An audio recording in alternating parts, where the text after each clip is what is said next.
Oke, kembali bersama saya Pak Beto dan juga Pak Johnson di dalam acara Kumbang Channel Kumbang Kumpul bareng Yo. Jangan lupa setiap hari Minggu jam 8 sampai jam 10 di 98 FM atau dengarkan online lewat www.tdm.com.mo. Dan kita ada di dalam segmen bincang-bincang, ngelanjutin yang minggu lalu kita ngobrol tentang bagaimana di Makau ini kan sedikit-sedikit outbreak dikit langsung di swab test ya Pak Johnson. Dan kemarin itu tepatnya minggu lalu semua orang yang naik bus yang sama, lalu yang datang dari daerah-daerah yang sempat dijadiin red zone sama yellow zone disuruh tes ulang lagi semuanya sekali lagi. Yang mana Pak Johnson sudah utarakan minggu lalu, dia bilang buat apa, percuma gitu loh. Dan memang logikanya benar juga, karena ya buktinya selama ini yang sudah dites negatif tiba-tiba dites lagi positif gitu. Betul. Jadi ada kasus di mana memang kayaknya delta variant ini kurang bisa dideteksi Pak Johnson. Jadi mungkin di tes yang pertama nggak kedeteksi, ternyata tes yang kedua kedeteksi. Berarti artinya bakal ada orang-orang yang nggak kedeteksi pertama dan akhirnya sudah nyebar kemana-mana gitu ya Pak Johnson ya. Iya. Tapi walaupun demikian ya pemerintah tampaknya menurut Pak Johnson akan tetap lakukan tes ulang dan ulang, apa enggak kalau terjadi outbreak lagi? Apa mereka akan stop? Enggak, misalnya ada kasus lagi 2 atau 3 gitu, pemerintah pasti bikin lagi swab test semua rakyat. Gitu. Iya gitu. Dan itu bukannya buang duit juga ya? Maksudnya itu tentu kan bayar. Buang duit loh. Tentu ini sudah pasti yang dapat untung yang pedagang swab test itu, bukan pemerintah. Pemerintah rugi. Oh iya. Itu uangnya dari pajak rakyat kan. Tapi pemerintah beli dari pedagang. Iya. Itu. Betul. Tapi kiranya sekarang agak naik yang swab test itu. Karena apa yang naik Pak Johnson maksudnya? Itu jumlahnya, angkanya. Karena yang pegawai atau kerja di kasino kalau belum divaksin juga di university. Kalau belum divaksin harus swab test terus ya. Harus seminggu sekali. 1 minggu sekali. Iya gitu. Iya benar. Jadi sekarang sudah lebih 50%. Sudah lebih 50%. Tetapi juga jumlah yang vaksin juga naik ya sekarang ini ya. Iya. Karena memang kalau nggak jadi ribet juga gitu loh. Nah, kalau Pak Johnson, pemerintah targetnya di atas 80%. Iya. Sekarang hampir tercapai lah. Nah, kalau Pak Johnson sendiri, menurut Pak Johnson setuju nggak untuk lebih baik cepat-cepat deh orang Makau divaksin atau gimana menurut Pak Johnson? Pribadi. Kalau pribadi ya, kalau bagiku kalau dipaksa ya harus vaksin. Kalau tidak dipaksa ya tidak vaksin. Iya. Gitu. Tapi Pak Johnson sendiri pengennya penduduk Makau ini divaksin apa enggak gitu loh? Pengennya lebih baik divaksin. Iya. Alasannya kenapa? Alasannya justru bukan kebaikan sendiri, yang kebaikan yang sudah vaksin itu, walaupun dia kena positif lagi, dia sakitnya tidak parah gitu. Iya benar. Cuma bahayanya yang orang lain. Betul. Iya gitu. Karena yang sekarang yang kena COVID-19 ini sembuh semua, betul. parah. Karena udah divaksin ya. Iya, karena mereka sudah divaksin semua. Dan malah bukan cuma sembuh. Kalau dari waktu itu juga pemerintah selalu berhasil lah menyembuhkan, karena makanya di Makau nggak ada yang meninggal ya kan. Tapi yang sekarang ini justru yang setelah divaksin ternyata tidak ada yang merasa apa-apa malahan. Iya betul. Iya gitu. Jadi intinya kalau seandainya sudah semua divaksin supaya ya tidak saling menjangkitkan gitulah gitu ya. Iya. Ya cuma memang rada kita mengerti sih, karena vaksin ini kan sesuatu yang baru. Jadi mungkin ada orang-orang yang masih takut, dan semakin dipaksa biasanya semakin menakutkan Pak Johnson. Itu masalahnya gitu loh. Semakin dipaksa semakin menakutkan gitu loh. Jadi ya kita berharap nggak usah sampai dipaksa kayak gitulah, karena kayak tempat-tempat seperti Indonesia sekarang udah dipaksa. Nah, contohnya ada satu teman dia sudah pernah operasi jantung gitu. Jadi dia takut itu bikin vaksin itu. Tapi sekarang dia karena mau sekolahnya harus dia vaksin, kalau tidak seminggu sekali swab test. Terus dia tanya dokter, terus dokter bilang, oh enggak apa-apa, karena itu operasimu ini udah lama banget, enggak apa-apa gitu. Terus akhirnya divaksin dan nggak apa-apa benar. Nggak tahu, kemarin baru divaksin. Baru ya, harap-harap nggak apa-apa lah. Sampai sekarang tidak ada kabar orang yang sakit atau infeksi atau mati gara-gara ini di Macau. Di Hong Kong pun juga. Iya, tapi kalau di negara lain ada yang mati memang Pak Johnson. Gitu. Di Hong Kong, kenapa? Kalau memang dia mati gara-gara vaksin, harus dibagi kerugian. Iya benar. Iya. Sini juga di Macau juga. Jadi Macau ada juga pemerintah sudah memberikan asuransi. Insuransi, iya. Tapi kayak temanku gitu, dia sebelum divaksin kulitnya enggak apa-apa. Terus udah divaksin 1 bulan kemudian ada alergi atau gimana gitu. Iya pasti ada karena kan itu kan kimia ya Pak Johnson ya, zat kimia ya dimasukin ke tubuh kita. Makanya nggak cuma vaksin COVID, vaksin anak-anak aja saya kan bawa anak saya vaksin tuh selama 2 tahun pertama tuh.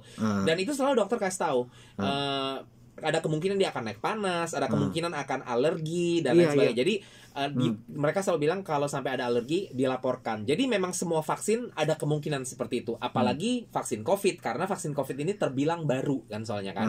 Belum benar-benar di testing secara menyeluruh gitu loh. Tapi karena memang kondisi dunia saat ini memang sudah mencekam dan memang sudah darurat, jadi mau nggak mau vaksin COVID ini harus dilepaskan seperti itu. Tapi saya mengerti kalau orang yang maksudnya semakin dipaksa semakin takut memang Pak Johnson. Dan Pak Johnson kan bilang di Macau sama Hong Kong memang belum ada yang mati, itu benar banget. Tapi permasalahannya memang di luar negeri ada beberapa Pak Johnson, nggak banyak, tapi ada beberapa yang mati. Di Indonesia pun ada yang kabarnya meninggal karena vaksin. Dikabarkan, saya nggak tahu, saya tidak mengikuti dengan jelas apakah itu benar apa enggak. Tapi kalaupun itu benar, di negara manapun itu bukan cuma vaksin COVID doang yang pernah mengalami ada kematian gitu loh Pak Johnson. Karena vaksin-vaksin lain pun ada yang hasilnya sampai kepada kematian gitu ya, karena mungkin karena itu infeksi atau mungkin karena itu alergi gitu loh Pak Johnson. Makanya sebelum vaksin pasti, vaksin apapun ini, nggak cuma vaksin COVID, vaksin flu semua juga pasti tanya apakah ada alergi. Itu pasti ditanya sama dokter gitu loh, karena memang ada kemungkinan namanya masukin zat kimia ke dalam badan ya kan gitu. Jadi saya juga mengerti kalau ada orang-orang yang takut gitulah sama ini. Tapi kalaupun itu berakibat kematian dimanapun itu berada, saya rasa ya itu dia yang seperti saya tadi katakan Pak Johnson, namanya zat kimia dimasukin ke badan sudah pasti ada. Tapi pada akhirnya ya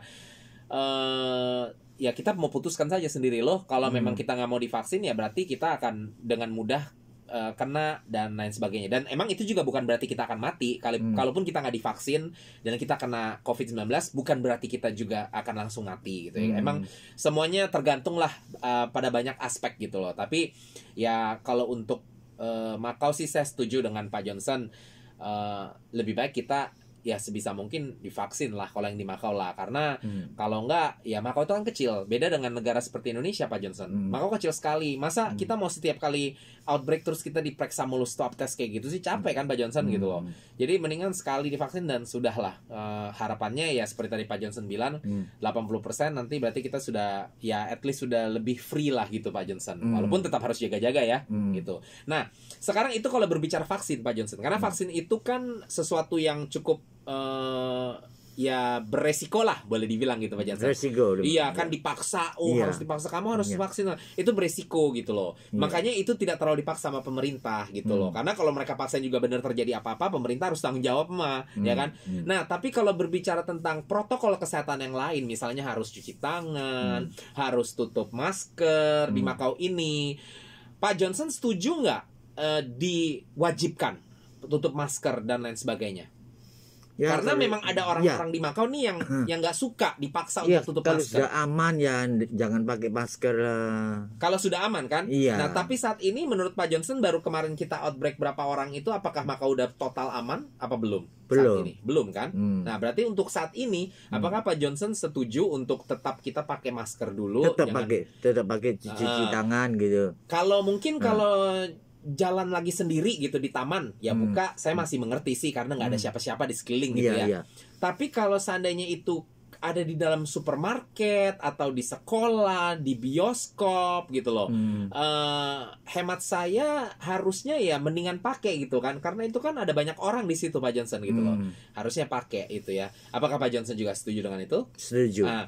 Tapi kenyataannya banyak orang yang juga nggak setuju di Makau ini, Pak Johnson, dan itu berakibat sampai kepada kasus yang baru-baru ini di mana seorang penjaga toko dipukulin sama 2 laki-laki karena katanya penjaga toko tersebut minta pakai. Iya. Sebenarnya dia pakai di dalam video itu, saya lihat dia pakai, tapi mungkin rada turun dikit hidungnya gitu, Pak Johnson. Lalu tapi itu sih saya kira rada too much ya, karena kesian sekali itu penjaga toko cuman kayak suruh dia kayak, Pak tolong dipakai yang bener. Nggak ada apa-apa, Pak Johnson, tiba-tiba langsung digebukin, dan perempuan itu. Perempuan tuh, itu kurang ajar banget gitu loh. Nah, jadi ini himbauan kita saja sih untuk teman-teman, apalagi tinggal di negara orang, ikutin sajalah peraturannya dulu sementara ini. Khususnya juga kita sudah mau habis waktu, tapi saya mau mengingatkan, khususnya juga lagi zaman seperti ini, jangan dulu deh kerja-kerja part time yang nggak jelas, Pak Johnson. Karena kasus yang ke-75 sama 76 kemarin akhirnya ketangkap bahwa salah satu pekerja konstruksi bangunan tersebut, pekerja renovasi itu ternyata mereka bekerja secara ilegal. Dan yang mempekerjakan ditangkap, juga yang bekerja ditangkap akhirnya. Jadi setelah selesai karantina, mereka ditangkap udah. Tahu. Jadi teman-teman Indonesia kan paling suka nih part-time. Gak apa-apa. Saya mengerti, nggak masalah. Namanya juga butuh tambahan gitu ya. Tapi untuk saat ini tolong dijaga, jangan dulu mendingan. Soalnya kalau sampai tiba-tiba kena, ketahuan, ketangkap, dan itu banyak pembantu itu cari part time. Saya sih mengerti karena situasinya susah, Pak Johnson. Mereka stuck di Makau, belum bisa pulang ke Indonesia. Jadi mereka harus makan, mereka harus cari. Dan bukan cuma itu, dari sisi orang Makaunya juga butuh tenaga kerja. Makanya mereka bersedia untuk bekerjaan. Ya itu sih masih mending lah, karena dia stay di satu rumah kan. Tapi kalau hal-hal seperti yang kayak ngerjain bangunan lah, benerin listrik lah, segala macam, hati-hatilah gitu loh. Ya lihat-lihatlah. Dan soalnya kalau sampai kejadian kayak kemarin kan akhirnya ya udah deh, ya kan, nyusahin diri sendiri gitu loh. Ya saya kira demikian saja sih update kita tentang situasi pandemi di Makau ini ya. Harap-harap ini segera berakhir juga sih dalam beberapa waktu ke depan ini, dalam 1 atau 2 tahun ini, karena bosen juga kita ngupdatein pandemi terus ya, Pak Johnson ya. Kita maunya ngupdatein yang bagus-bagus aja deh gitu. Tapi sementara ini kita harus ngupdatein tetap gitu loh. Oke? Begitu saja dulu, kita akan bertemu lagi minggu yang akan datang. Sampai jumpa semuanya teman-teman. Goodbye. Saya pasangkan dulu sebuah lagu terakhir dari Maudy Ayunda dengan judul Untuk Apa. Sampai ketemu semuanya minggu depan. Salam Indonesia. Bye-bye.